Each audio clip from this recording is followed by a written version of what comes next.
Movie शुरू होते ही हमें स्पेन का एक ऐसा फार्म दिखाया जाता है जहां बुल्स और उनके बच्चे रहते हैं, यानी काव। वो यहीं पर रहते हैं और ट्रेनिंग लेते हैं ताकि एक दिन बहुत अच्छे फाइटिंग बुल बन सकें। अब स्टार्टिंग के सीन में हम कुछ फाइटिंग बुल्स को देखते हैं जो कि अभी बच्चे हैं। वो एक दूसरे के साथ फाइटिंग कर रहे होते हैं, तभी वहाँ एंट्री होती है एक और बुल की। वो भी एक काफ है और उसका नाम है फर्डिनेंड। ये पूरे फार्म में सबसे अच्छा और प्यारा बुल है, क्योंकि ना तो ये किसी को तंग करता है और ना ही शरारतें करता है, और ये बहुत रहमदिल है और ये सबका ख्याल रखता है, चाहे वो एक छोटा सा पौधा हो या फूल ही क्यों ना हो। तो आज भी फर्डिनेंड एक बकेट में पानी लेकर एक फ्लावर प्लांट के पास जाता है जो कि छोटा सा था। फर्डिनेंड उसे जाकर पानी देता है और उसे प्यार से देखने लगता है। फर्डिनेंड को ऐसे चुप देखकर बाकी कार्व्स उससे काफी जेलस होते थे कि ये काफी प्राउडी है और हमसे बात नहीं करता। वो कार्व्स काफी शरारती लग रहे थे। वो फर्डिनेंड के पास जाकर उसे तंग करने लगते हैं और उसे बुली करने लगते हैं, लेकिन लकीली वहाँ पर एक ट्रक आ जाता है तो उनका ध्यान उस तरफ लग जाता है और वो ट्रक को देखने लगते हैं। दरअसल वो ट्रक फाइटर बुल को सिलेक्ट करने के लिए आता था और आज उनके फार्म से भी एक बुल ने जाना था जो कि स्पेन के सबसे बड़े फाइटिंग शो में पार्टिसिपेट करेगा। वो शरारती बच्चा फर्डिनेंड और अपने बाकी साथियों से कहता है कि देखना,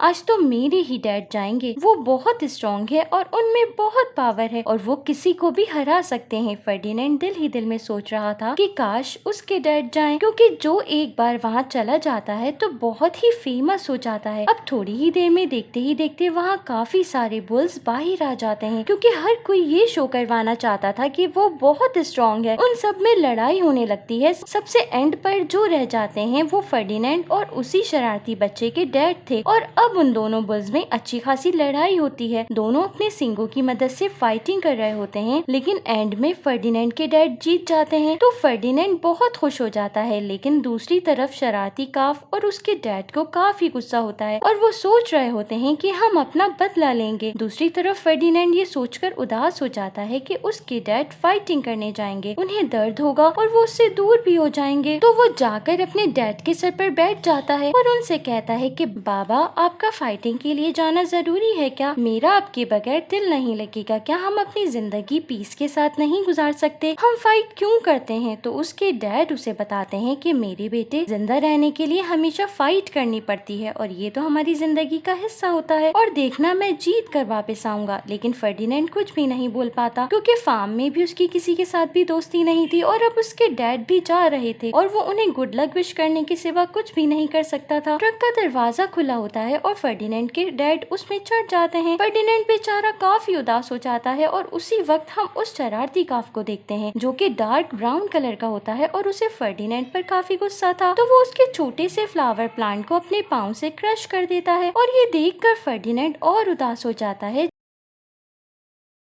जैसे तैसे करके फर्डिनेंड रात गुजार ही लेता है और जैसे ही सुबह होती है तो फर्डिनेंड को ट्रक की आवाज आती है। फर्डिनेंड भाग कर बाहर जाकर देखता है तो वो देखता है कि वर्कर ट्रक का दरवाजा खोल रहा था और उसके डैड उसके अंदर नहीं थे। वो काफी डर जाता है कि कहीं उसके फादर की फाइटिंग में डेथ तो नहीं हो गई या वो हार गए हैं और उन्हें वहीं पर रख लिया गया है। वो घबरा जाता है और अब उसका फार्म में भी दिल नहीं लगने वाला था। वो कुछ सोचे समझे बगैर वहाँ से भागने लगता है। अभी तो ठीक से दिन भी नहीं निकला होता। वहाँ पर कुछ लोग गाड़ी में होते हैं और उसे रोकने की कोशिश करते हैं और कुछ उसके पीछे भागने लगते हैं। फर्डिनेंड हिम्मत नहीं हारता। अभी हर तरफ हल्का हल्का अंधेरा था। फर्डिनेंड को दूर से एक ट्रेन नजर आती है तो वो फौरन से भागकर उसमें चढ़ जाता है। ट्रेन चलती जाती है और जब वो एक जगह पर रुकती है तो फर्डिनेंड भी वहाँ से नीचे उतर जाता है। वो भागता भागता एक गहरी जगह में गिर जाता है और उसकी आंखें बंद हो जाती हैं, क्योंकि वो बहुत थक चुका था और डरा हुआ भी था। लेकिन उसके सामने एक आदमी आता है और उसके साथ उसका डॉग भी होता है। वो उसे रेस्क्यू करके अपने साथ ले आता है और जब फर्डिनेंड की आंख खुलती है तो पूरी तरह से सुबह हो चुकी होती है और उसके सामने एक छोटी बच्ची आती है। फर्डिनेंड यहाँ भी नर्वस हो जाता है कि वो कहाँ पर आ गया है। तो वो छोटी बच्ची उसे कहती है कि परेशान मत हो, मैं तुम्हें कुछ नहीं कहूँगी। ये छोटी बच्ची उसी आदमी की बेटी होती है जिसने अपने डॉग के साथ फर्डिनेंड को रेस्क्यू किया था और यहाँ ले आया था। उसका नाम नीना होता है और वो आहिस्ता आहिस्ता से फर्डिनेंड के पास बैठती है और अपना ट्रस्ट गेन करती है। फर्डिनेंड उसके साथ बाहर आ जाता है और बाहर आकर फर्डिनेंड की आंखें खुली की खुली रह जाती हैं, क्योंकि बाहर बहुत ही प्यारा गार्डन होता है और हर तरफ फूल ही फूल और खुशबू होती है, जो कि फर्डिनेंड की फेवरेट थी। तो वो गार्डन में भागने लगता है, फूलों को सूंघता है और काफी इंजॉय करता है। और हमें यहाँ पर दिखाया जाता है कि वो इसी तरह घूमता फिरता बड़ा हो जाता है। नीना के फादर गिटार बजाया करते थे, जबकि नीना फर्डिनेंड के साथ काफी खेला करती थी और अब उनमें काफी गहरी दोस्ती हो चुकी थी, यानी ये दोनों बेस्ट फ्रेंड बन चुके थे। फर्डिनेंड इतना बड़ा बुल बन चुका था, लेकिन अभी भी वो बहुत सॉफ्ट नेचर था, यानी उसे फाइटिंग में इंटरेस्ट नहीं था और वो नीना के साथ बच्चों की तरह खेला करता था। एक दिन उस टाउन में बहुत बड़ा फ्लावर फेस्टिवल होता है, तो नीना अपने डैड से कहती है कि हम हर साल फर्डिनेंड को अपने साथ लेकर जाते हैं, तो इस साल भी मैं फर्डिनेंड को अपने साथ लेकर जाऊंगी। तो नीना के डैड कहते हैं कि पहले की बात और थी, फर्डिनेंड एक छोटा सा काफ था और अब बड़ा बुल है। ये बात तो सिर्फ हमें पता है ना कि ये कितना अच्छा है, लेकिन बाहर के लोग उसे देखकर डर जाएंगे और फ्लावर फेस्टिवल खराब हो जाएगा, इसलिए हम उसे कहीं और ले जाएंगे। और नीना उदास होकर अपने फादर के साथ ट्रक में कुछ फ्लावर लेके वहाँ से चली जाती है। पीछे से फर्डिनेंड भी काफी अकेला और उदास रह जाता है और तभी फर्डिनेंड को नीना का वही उदास फेस नजर आता है, यानी उसकी आंखों के सामने आता है। तो वो सोचता है कि नीना मेरे बगैर बहुत उदास होगी, क्योंकि उसे हर बार मेरे साथ जाने की आदत थी, तो क्यों ना मैं वहाँ जाऊँ। और ये सोचकर फर्डिनेंड फ्लावर फेस्टिवल में जाने के लिए निकल पड़ता है। पहले तो वो बहुत पोलाइट होता है और नीना से कहता है कि मैं शरारत बिल्कुल नहीं करूंगा। तो नीना उसे कहती है कि तुम यहाँ आए क्यों? अगर डैड ने तुम्हें देख लिया तो वो गुस्सा होंगे और सब लोग तुम्हें देखकर डर जाएंगे, इसलिए तुम वापस जाओ। लेकिन इससे पहले कि वो कुछ बोल पाता, एक हनी भी पीछे से उसे काट लेती है। फर्डिनेंड बेचारा डर जाता है और इधर उधर भागने लगता है, हर चीज खराब करता जाता है, वहाँ के कार्ड्स गिरा देता है, फ्लावर्स गिरा देता है और काफी नुकसान कर देता है। तो कोई एनिमल राइट्स वालों को कॉल कर देता है, तो वो फौरन वहाँ आकर उसे पकड़ लेते हैं और उसे पकड़कर ट्रक में बंद कर देते हैं और साथ ले जाने लगते हैं। जबकि नीना ट्रक के पीछे पीछे जाने लगती है। वो उनको कैसे बताती कि ये मेरा बुल है, लेकिन उसकी भी कोई नहीं सुनने वाला था, क्योंकि फर्डिनेंड काफी बड़ा बुल था और उसका ऐसे सबके बीच में रहना एक खतरनाक बात थी। वो ट्रक फर्डिनेंड को उसी फार्म में ले आता है जहाँ से वो बचपन में भागा था और ये इस मूवी का सबसे सैड और इमोशनल फेस है। फर्डिनेंड यहाँ पर बिल्कुल भी नहीं आना चाहता था, क्योंकि यहाँ से उसकी बहुत सारी बैड मेमोरीज जुड़ी थी। ट्रक में फर्डिनेंड के साथ एक गॉड भी थी जो उसे कहती है कि अच्छा फर्डिनेंड, अब बस करो, तुम्हारा सेट होना बनता नहीं है, तुम फार्म में आओ, सब कुछ ठीक हो जाएगा। और ऐसा ही होता है। जब फर्डिनेंड ट्रक से नीचे उतरकर फार्म में आता है तो उसे अपने सारे पुराने दोस्त मिलते हैं जो उसे वेलकम करते हैं, सिवाय उस ब्राउन बुल के जो बचपन में काफी शरारती और बदतमीज हुआ करता था और फर्डिनेंड को वेलकम भी नहीं करता और उसे कहता है कि तुम्हारे जाने के बाद मुझे तो बहुत सुकून था, तुम वापस क्यों आ गए हो? फर्डिनेंड बहुत मासूम होता है, वो उसे अच्छी तरीके से बात करते हुए बताता है कि मैं चला जाऊंगा वापस, मैं भी यहाँ नहीं आना चाहता था, पर मुझे यहाँ जबरदस्ती लाया गया, मेरा भी यहाँ दिल नहीं लगेगा, मैं अपने घर वापस चला जाऊंगा। खैर इसी तरह से वो रात गुजर जाती है। सुबह होने पर फार्म में काफी रिच आदमी आता है जो कि अपनी शानदार सी कार में आता है और वो काफी टॉल भी था और ये वही फाइटिंग शो का डायरेक्टर था और वो कहता है कि उसे एक ऐसा बुल चाहिए जो कि बहुत अच्छी फाइटिंग करता हो और इस बार मुझे अपने शो के लिए काफी तगड़ा यानी स्ट्रॉन्ग बुल चाहिए जो कि अगले बुल को फौरन ही हरा डाले। अब यहाँ पर बुल फाइटिंग स्टार्ट होती है। ब्राउन बुल ये देखकर काफी एक्साइटेड हो जाता है कि आज के दिन वो फर्डिनेंड को सबके सामने हराकर यहाँ का हीरो बन जाएगा, पर ये तो इम्पॉसिबल था क्योंकि इतना एरोगेंट और बुरा बुल किसका हीरो होगा। अब फार्म पर सब बुल्स की फाइटिंग होने लगती है और एक ऐसा बुल होता है जिसकी नेक रेड कलर की होती है, वो उन सबको फाइटिंग करता देखकर बेहोश हो जाता है क्योंकि उसमें इतनी हिम्मत नहीं थी कि वो इतने बड़े बड़े बुल्स से फाइट कर सके। तो उसको ट्रक में बंद कर देते हैं और उन सबको पता चल जाता है कि उसको स्लॉटर हाउस ले जाया जा रहा है। बाकी सारे बुल्स काफी उदास हो जाते हैं कि कहीं पहले भी जो ट्रक्स आते थे वो बुल्स को स्लॉटर हाउस तो नहीं लेकर जाते थे। दूसरी तरफ उस रेड नेक वाले बुल को कुछ भी नहीं पता था क्योंकि उसके माइंड में तो यही था कि वो शायद फाइटिंग के लिए सिलेक्ट हो गया है। दिल ही दिल में फर्डिनेंड को उसके लिए बहुत बुरा लग रहा था। उसको अपने डैड की याद आने लगती है कि कहीं उनको भी तो नहीं।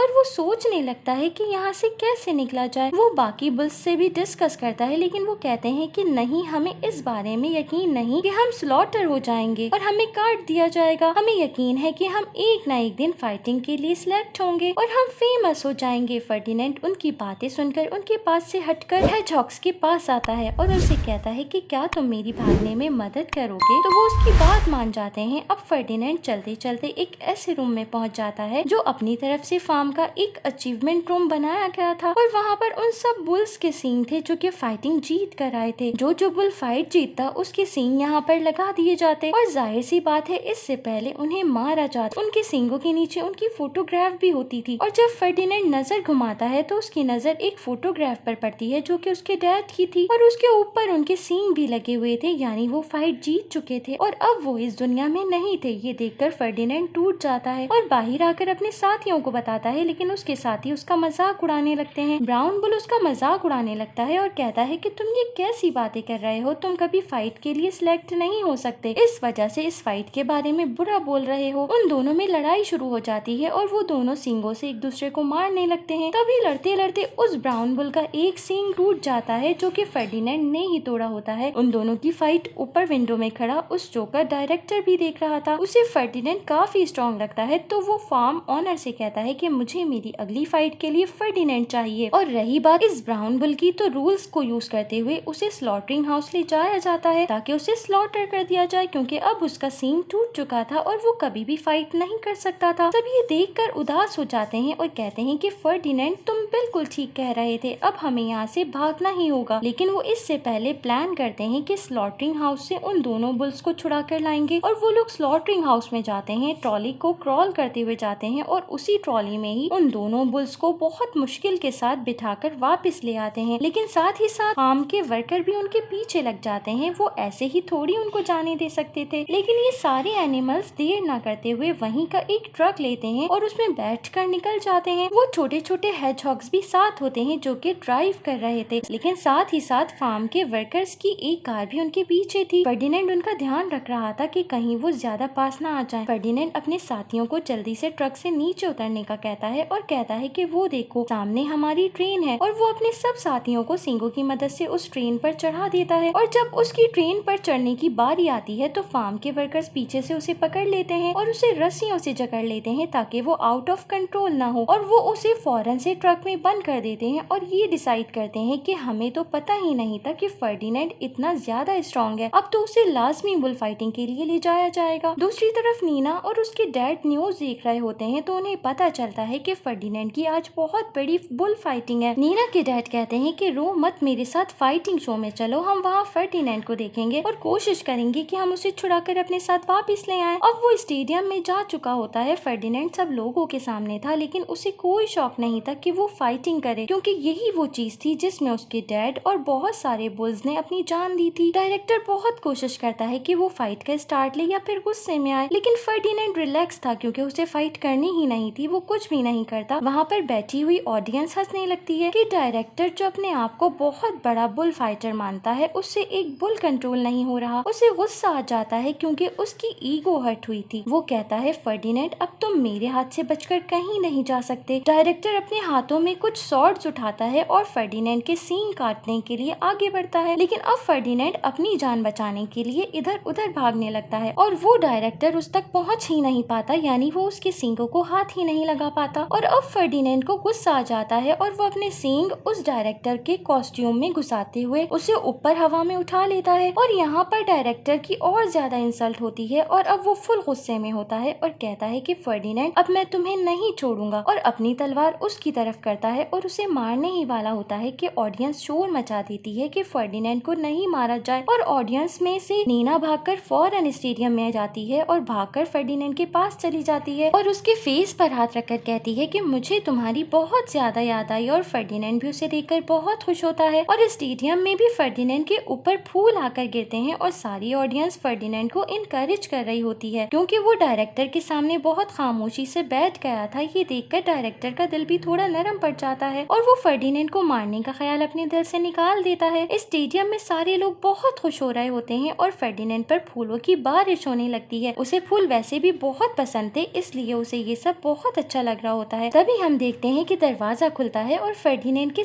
सारे दोस्त उसे चीयर अप करने आ जाते हैं। यानी वो ट्रेन में चढ़े जरूर थे, लेकिन वो फर्डिनेंड के लिए यहाँ तक आ गए थे। और अब नीना अपने ट्रक में उन सारे एनिमल्स को लेकर वापस आ जाती है। ये सब वहाँ से बाहर निकलते हैं और नीना की विश भी पूरी हो जाती है कि फर्डिनेंड वापस आ जाए और उसे उन सब जानवरों का ख्याल रखना बहुत पसंद होता है। इसी के साथ इस मूवी की हैप्पी एंडिंग हो जाती है। Thanks for watching.